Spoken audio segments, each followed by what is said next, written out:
Surah Al-Asr. Semua kita menghafalnya. 3 buah ayat yang mulia dari surah ini turun, kata Imam Syafi'i rahimahullah, kalau tidak turun dari ayat Al-Quran kecuali surah ini maka sudah cukup. Allah subhanahu wa ta'ala berfirman, A'udzubillahi minasyaitonirrajim, wal asri innal insana lafi khusr illa alladhina amanu wa amilus solihati wa tawasaw bil haqqi wa tawasaw bis sabr. Demi masa. Waw di sini, waw qasam namanya, waw sumpah, ya. Seperti kalau orang bilang wallahi, nah itu waw sumpah. Mirip juga dengan surah Al-Fajr, Allah bilang wal fajr, ya. Demi waktu subuh, gitu kan, Allah bersumpah. Nah, Allah tidak bersumpah di dalam kitabnya yang mulia Al-Quran kecuali memang ada informasi penting.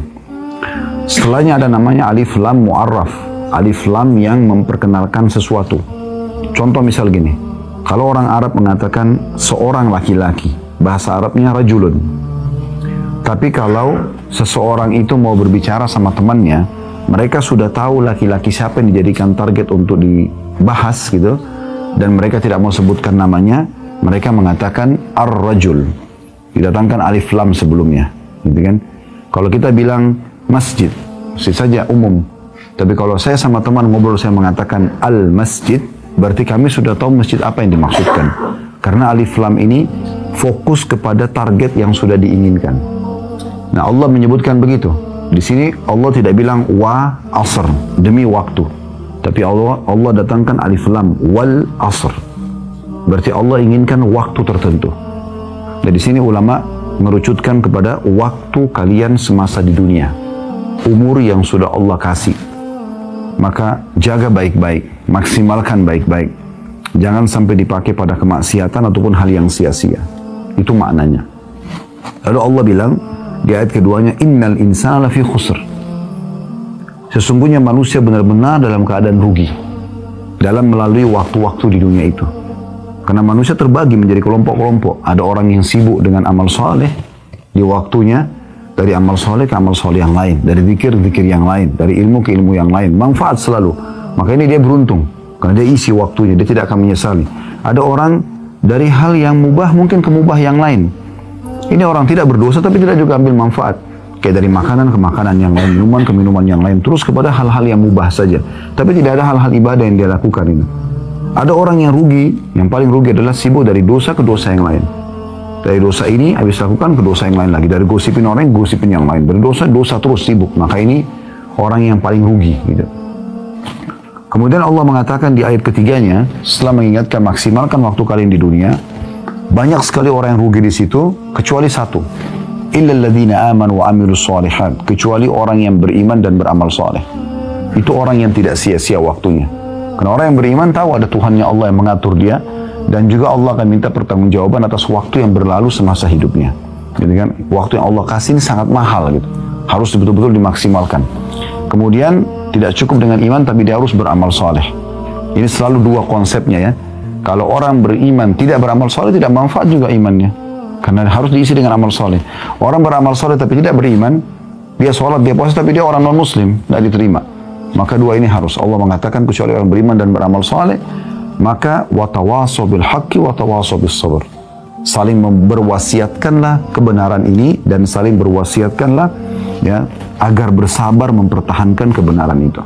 Nah, ini kurang lebih ayat yang akan kita bahas insya Allah. Nah, teman-teman sekalian, dalam Islam kita dibolehkan melakukan hal-hal yang mubah, tapi tidak boleh berlebihan, gitu kan? Cukup sesuai dengan kebutuhan. Kayak misalnya kita lagi makan siang atau sarapan pagi atau makan malam, secukupnya kita pakai waktunya.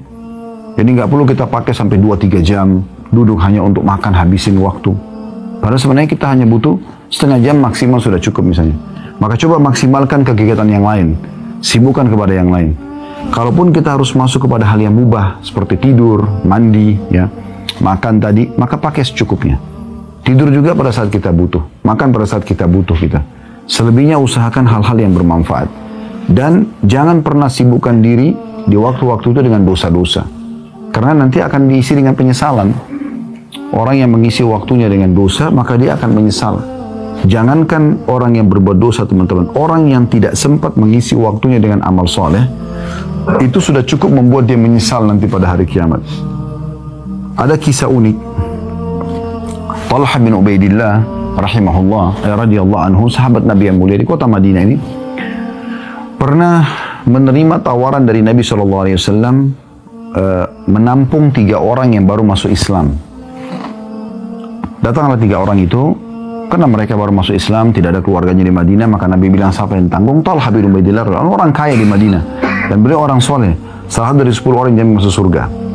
Maka beliau mengatakan, saya Rasulullah, saya tanggung mereka. Tinggallah di rumah Talha, dibiayailah hidup 3 orang ini. Subhanallah, berjalan waktu terjadi peperangan. Orang yang pertama dari 3 orang ini mati syahid.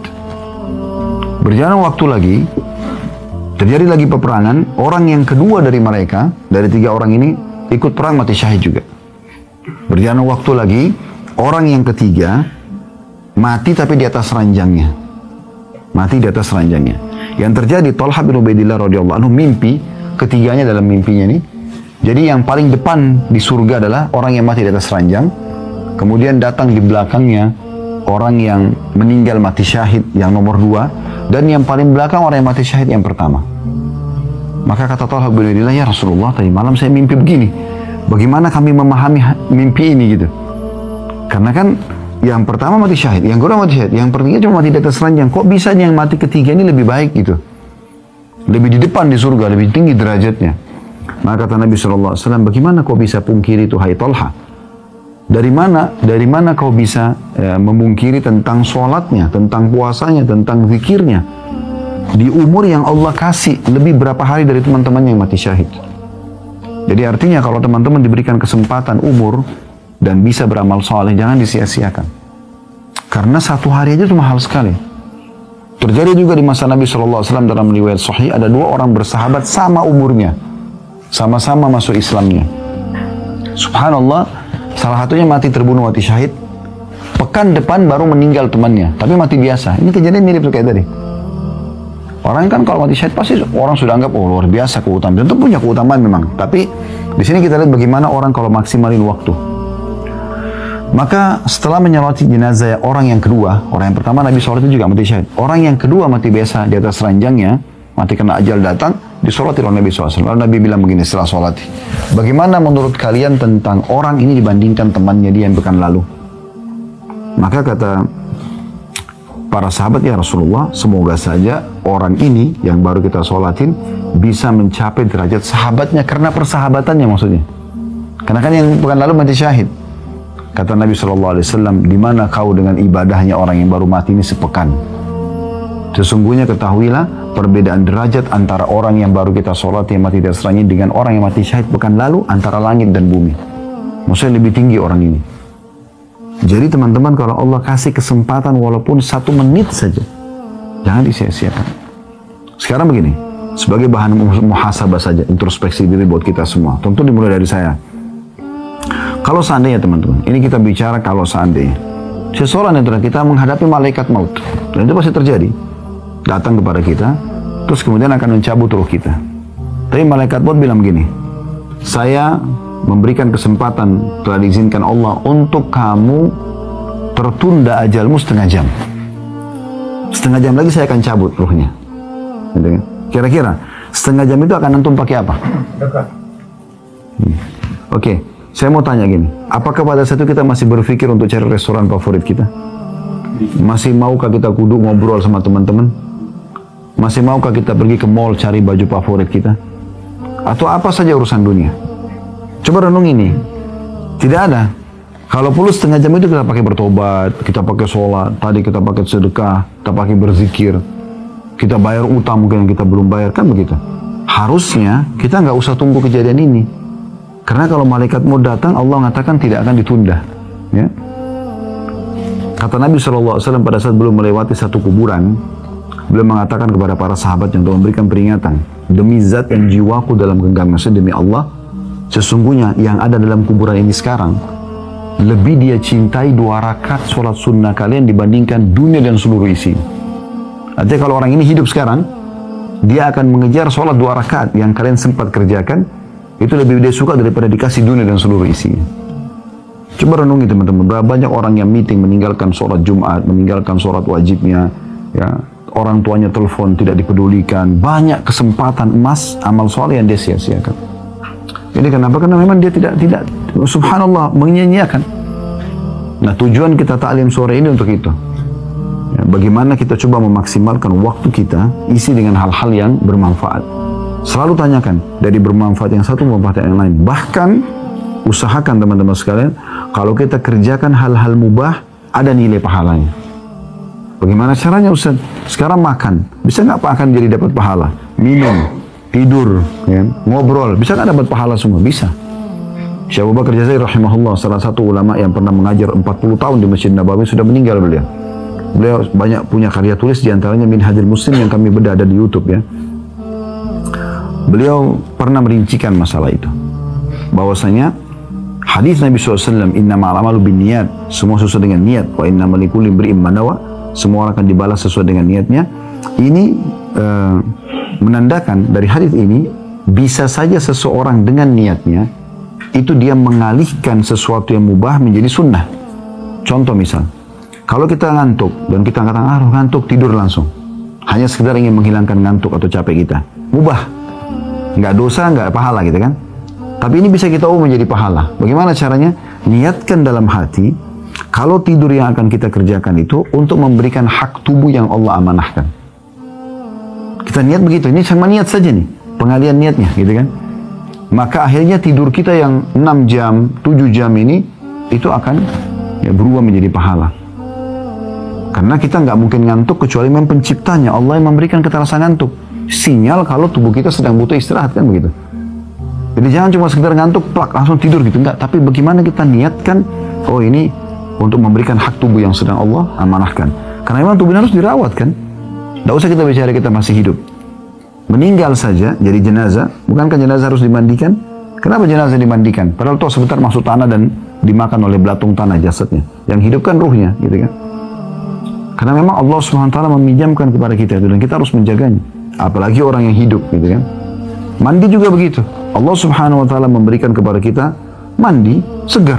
Kita merasa lebih segar. Ya, kalau kita tubuh ini lagi butuh pembersihan, kita diberikan oleh Allah rasa gerah. Maka dengan mandi kita segar. Kalau kita mandi saja cuma sekedar segarin badan biasa, karena nggak mau gerah, maka mubah. Tapi kalau kita niat memberikan hak tubuh kita yang Allah amanahkan sehingga kita rawat, maka menjadi pahala. Begitu juga dengan tidur, begitu juga dengan yang lainnya. Kita niatkan tidur untuk memberikan hak tubuh kita agar istirahat, dan semua itu bisa menjadi pahala di sisi Allah Subhanahu Wa Taala. Ada sebuah hadis Nabi SAW yang perlu kita renungi, hadis Bukhari. Kata Nabi SAW, ni'matani magbulun fihima kathirun minan nas. Ada dua nikmat Allah yang melimpah sebenarnya. Orang semua bisa rasakan, tapi dilalaikan oleh banyak manusia. Banyak manusia anggap remeh. Yaitu yang pertama, as-sihhatu, kesehatan. Dan yang kedua, wal faraq, waktu lowong. Ya. Jadi waktu lowong ini teman-teman bukan untuk dipakai buang-buang gitu. Tapi dipakai hal yang bermanfaat. Ya. Dan ini perlu sekali untuk diperhatikan dan kita sendiri masing-masing mengetahui. Bukan kita tidak boleh duduk bersantai, enggak, tapi bersantai itu pun sesuatu yang berisi manfaat. Nanti kita dengar bagaimana para salafus saleh mengisi waktu-waktu mereka. Ya. Ada peringatan yang baik dari Hasan Basri rahimahullah. Beliau mengatakan perkataan yang baik untuk menjadi bahan renungan. Beliau mengatakan, Ibna Adam innama anta ayyamun kullama dhahaba yawmun dhahaba ba'duk. Artinya, wahai anak Adam, kamu hanya kumpulan-kumpulan hari. Setiap kali harimu berlalu satu hari, maka pergilah sebagian dari dirimu. Jadi sebenarnya teman-teman, yang dilakukan oleh orang-orang muslim, bangga dengan ulang tahunnya, merasa hebat, prestasi, itu keliru. Kita justru harus hati-hati itu. Ya. Karena Allah SWT kalau memberikan kita kesempatan umur, bukan untuk mabuk-mabukan, bukan untuk maksiat, justru untuk beribadah. Semana sudah kita jelaskan tadi, dua riwayat tentang kisah orang yang meninggal tapi sempat beribadah sepekan saja beda dengan temannya, sudah cukup beda derajatnya di sisi Allah Subhanahu Wa Taala. Umar bin Abdul Aziz rahimahullah, seorang khalifah Umayyah yang berkuasa dari tahun 99 sampai 101, 2 tahun beliau berkuasa. Sebagian ulama ada yang mengatakan dia adalah khalifah Rashidah yang kelima. Maksudnya setelah Abu Bakar, Umar, Uthman, Ali, dia yang kelima. Karena solehnya luar biasa gitu.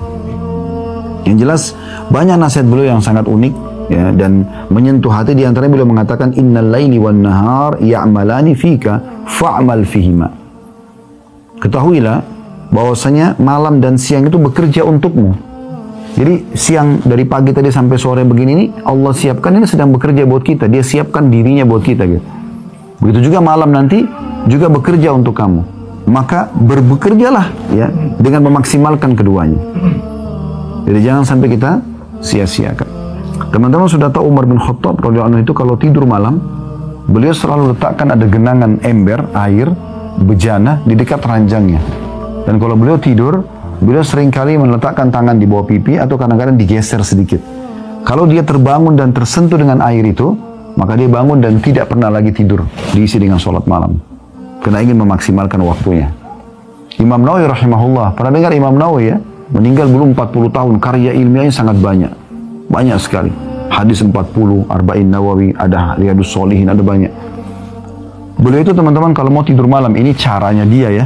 Bukan berarti saya minta teman-teman begitu, tapi lihat bagaimana mereka maksimali waktu.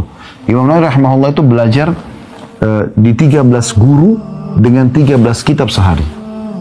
Jadi kayak Bapak Ibu sekarang hadir begini sekali belajar sama kami, ini 13 kali pertemuan begini dalam sehari beliau buat. Orang kalau kuliah pun sekarang itu maksimal 5 materi, 6 gitu kan. Ini beliau 13 kitab di 13 guru, berbeda-beda bahasannya. Dan tidak cukup, saya tidak berhenti, tidak mengatakan, aduh sudah deh saya sudah belajar tadi capek, enggak. Pulang ke rumah nih, dia bersih-bersih, kemudian dia mulai pada saat mau tidur, dia ambil buku, kitab. Yang dia belum pelajari pada hari itu, kitab lain. Lalu dia tidur sambil berdiri, Imam Nawawi itu. Dia tidur menyandar di tembok, kemudian satu kakinya diangkat, dilipat, yang satunya menopang diri, lalu tidur. Begitu dia bangun baca buku. Begitu mereka luar biasa memaksimalkan waktunya gitu. Jadi nggak diisi dengan hal yang sia-sia, gitu kan? Kadang-kadang kan banyak orang di antara kita sudah nggak tahu harus buat apa, pegang handphone, buka lagi, tutup. Padahal sudah tidak ada WA yang masuk. Nggak perlu lagi lihat itu. Kenapa nggak baca istighfar? Kenapa nggak baca salawat? Kenapa nggak berdoa? Kenapa nggak coba baca ayat Al-Quran? Lebih besar manfaatnya, kan gitu. Itu contohnya. Imam Ahmad mengingatkan, rahimahullah mengatakan, aku hanya melihat masa muda itu, yang selalu orang anggap, saya masih muda, atau waktu lowong itu, seperti sesuatu yang menempel di bajuku, dan dia jatuh. Gitu kan. Setiap orang kadang-kadang terlalaikan dengan masalah ini. Abul Walid Al-Baji, rahimahullah, juga berkata, jika aku telah mengetahui dengan sangat yakin bahwa hidupku di dunia ini seperti 1 jam di akhirat. Karena kan satu hari di sisi Allah kan sama dengan 1000 ya, tahun gitu kan. Jadi besar sekali waktu di akhirat. Dari waktu dunia ini pendek. Kalau aku tahu bahwasanya waktuku di dunia ini dibandingkan akhirat sama dengan 1 jam saja waktu akhirat, maka mengapa aku tidak bakhil dengan waktu hidupku untuk melakukan perkara yang sia-sia, dan hanya kujadikan hidupku ini dalam kebaikan dan ketaatan saja. Abu Bakar mengingatkan radhiyallahu anhum, statement beliau yang menarik. Beliau mengatakan, inna lillahi haqqan bin nahari la yakbaluhu bil lail. Ketahuilah ada hak-hak Allah di siang hari. Allah enggak terimanya di malam. Ya. Walillahi haqqun bil lail la yakbaluhu bin nahar. Dan Allah punya hak di malam hari, tidak diterima di siang hari. Maksudnya maksimalkan. Kayak tahajud, kan cuma di malam hari. Sekarang kalau kita luputkan tahajud itu, berarti kita nggak bisa kerjakan sekarang. Begini rasional teman-teman sekalian, kalau ada peluang amal soleh jangan disia-siakan, karena peluangnya tidak terulang, gitu kan? Contoh misal, ada orang tidak sholat subuh tadi misalnya di masjid, contoh saja, ya. Itu kota yang besar, dia tidak sholat subuh. Anggaplah dia punya uzur misalnya, ketiduran lah apa segala macam. Dia tidak berdosa karena dia ketiduran, dia sholat di kamarnya misalnya atau di rumahnya. Baik, perlu dia ketahui dan disadari oleh dia bahwasanya subuh itu akan dia temukan di catatan amalnya hari kiamat tidak sholat berjamaah di masjid, dan tidak bisa diubah, nggak bisa diubah itu.